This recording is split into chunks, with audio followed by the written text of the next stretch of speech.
Jesus attracted to himself people of bad reputation. Among them were tax collectors who were labelled traitors and cheats, and others were lumped together in a one-size-fits-all category of sinners.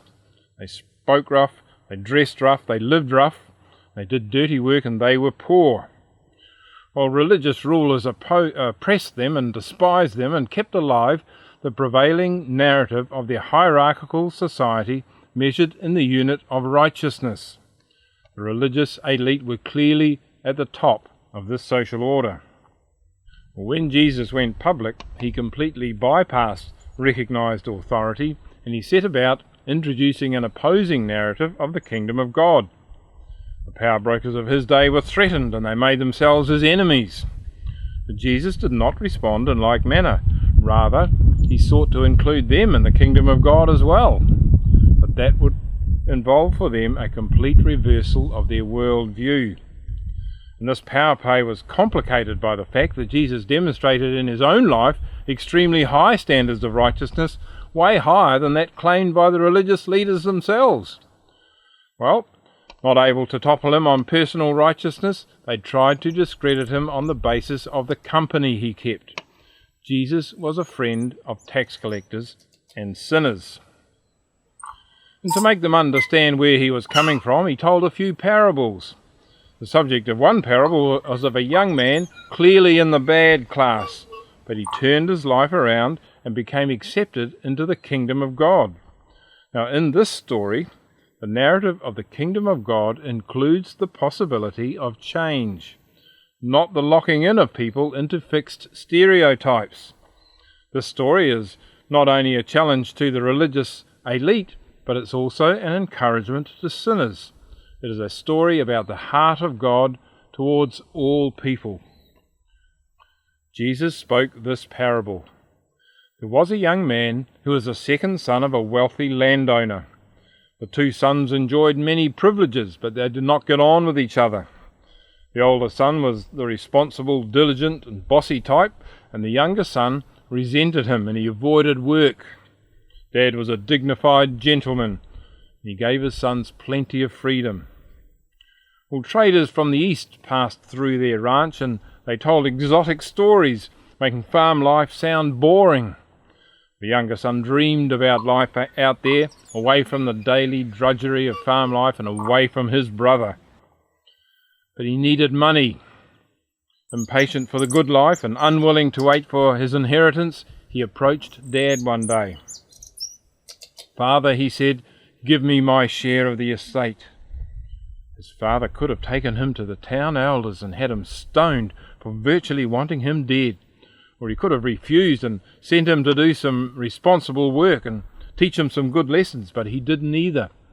To everyone's surprise, he granted his request. He divided up his property and gave him his share. Well, family tensions rose. Older brother expresses opinions. No respect, no sense of responsibility, no regard for family heritage, lazy good-for-nothing. Mother is devastated. The family unit is breaking up. Dad goes quiet and sad. Strong advice from older son. Don't do it, he will waste it. Dad says nothing. He doesn't try to explain. He's deeply hurt by both sons.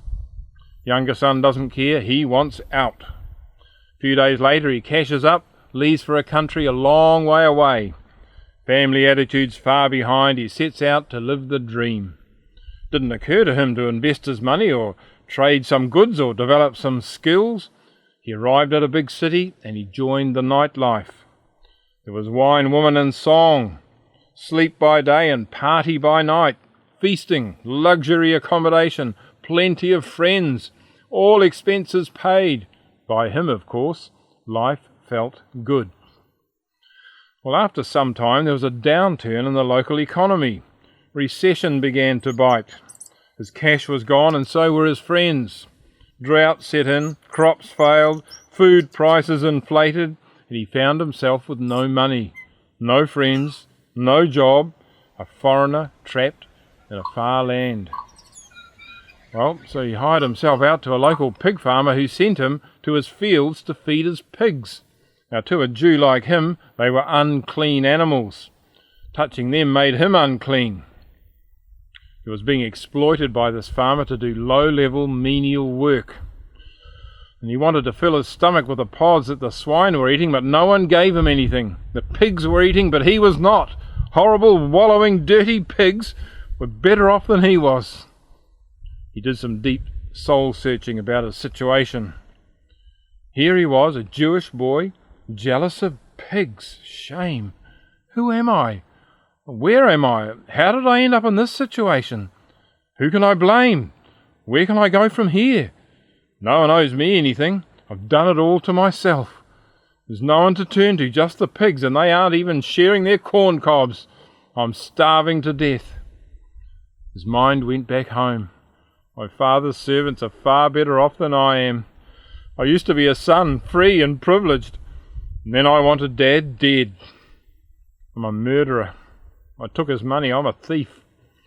I spent it all on wild living. I'm a fool. I'm in a mess and I did it all to myself. I've only got myself to blame. I've ruined my chances. I'm looking down this deep, dark hole. This is just the beginning of facing the consequences of my choices. I'm getting depressed and it's going to get worse. Any improvement on dying in pig squalor will depend on someone else's mercy. But whose? My employer doesn't care. My friends left when the money ran out. My brother would beat me. My father, he ought to punish me, but I've sinned against him very badly. I'm no longer worthy to be called his son. I've sinned against God too. Out here I'm hiding from both he and God. I wonder if I'm still a son. I'm not fit to be one. Well, if a son is what I am, what am I doing here in a foreign pigsty? So he decided to set out and go back to his father and say to him, Father, I have sinned against heaven and against you. I am no longer worthy to be called your son. Make me like one of your hired men. So he got up and he went to his father. It was a long trudge back home. Mile after lonely mile he kept thinking, I have sinned. I am not worthy, not fit to be a son. If property and finances are all there is to being a son, I am doomed. But he held on to a faint hope, and Dad's regard for him went deeper than property and money. He also knew that to show his face at home again, he could no longer hide his heart. He must face the truth. He must call his sin exactly what it is to the people that he had offended. No more pretending, no masks, no secret agendas. He focused on the heart of his father, always kind, generous, affirming, full of hope for him. In return, he had been cruel, greedy, disgraceful. Worst of all, he had brought shame to the family name. They should reject him or even kill him. He hoped to meet his father before he met his brother. Over and over he rehearsed his speech. Father, I have sinned against heaven and against you. I am no longer worthy to be called your son. Treat me like one of your hired servants. The days dragged on, hot, dry desert sand by day, cold by night. Finally, he climbed the last brow of a hill, and his father's ranch came into view. This is it. He strained towards that farmhouse. Someone was coming his way. It can't be Dad. He's running. Dignified Eastern gentlemen don't run. His clothes are flapping. It must be Dad. He's nearly collapsed. He's skinny. He's ashamed. He's dirty, exhausted, and depressed. It is Dad. Arms outstretched, servants following straight for him. And next thing he finds himself wrapped in his father's cloak, tears of joy and kisses over his dirty, stinking body. Son drops to his knees and sobs, Father, I have sinned against heaven and against you. I'm no longer worthy to be called your son. The servants gather, astonished at the sudden emotional outburst. Their master had for so long been quiet, sad and thoughtful, but now he's suddenly energized.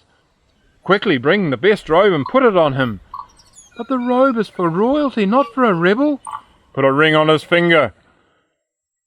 That is not for a sinner, that's for a son. Put sandals on his feet. Here he sees the servants wearing bare feet. And bring the fatted livestock, kill it, and let's eat and be merry. But they are reserved for entertaining nobility at banquets. I'm not worthy," he sobbed. Father explains, "For this son of mine was dead, and he has come to life again. He was lost, and has now been found." Well, meanwhile, his older brother had been working in the fields with plenty of time to think. His views had become more entrenched by the day. He is now the sole heir. His responsibility to duty has been impeccable. If his younger brother ever dared show his face again, he would disown him. He doesn't deserve anything. He's an utter disgrace. He approaches the family farmhouse to the sound of music and dancing. He asks a servant, "What's going on?" The servant replies that his brother returned safe and sound, so his father has thrown a welcome home party. Older brother is furious. Anger, rage and jealousy and hatred boil up from within. He refuses to go inside. So his father comes out to reason with him, and he pleads with him to join the celebrations. Out comes a flood of dirty, rotten attitudes all over his father. "Look, all these years I have been serving you, and I have never neglected any command of yours. Yet you have never given even a kid goat to party with my friends. But when this son of yours turns up, who has devoured your livelihood with prostitutes, you turn on a feast for him." His father doesn't share his sentiment. The older son is still his child, a very angry child, venting his judgments all over his father. He affirms his status and his faithfulness before making an appeal for him also to change. "My child," he says, "you have always been with me, and all that I have is yours." He need not feel insecure, but he needs to make some changes, some very deep changes, towards both his father and his brother. His father refuses to yield to his eldest son's position, but he appeals to him to understand that his young brother is a changed person. "But we had to be merry and rejoice," he says, "for this brother of yours was dead and has begun to live. He was lost and he has been found." Well, the story ends with the older brother outside in the dark, miserable and stuck in judgments and self-righteousness. His young brother is inside, in the light, rejoicing in his father's forgiveness, undeserved acceptance and amazing grace. Everybody had been listening and got caught up in the story. And then Jesus stopped, and there was silence. One by one, listeners realized who the story was about. Tax collectors and sinners were the lost younger son, and Pharisees and scribes are the older son. The Father is God, and his exact representative here on earth, Jesus, who is sitting among sinners, celebrating their change of heart. The religious leaders are outside that party, standing in judgment of Jesus, and so also of his Father, and the scene leaves them in that position unchanged, just like in the story.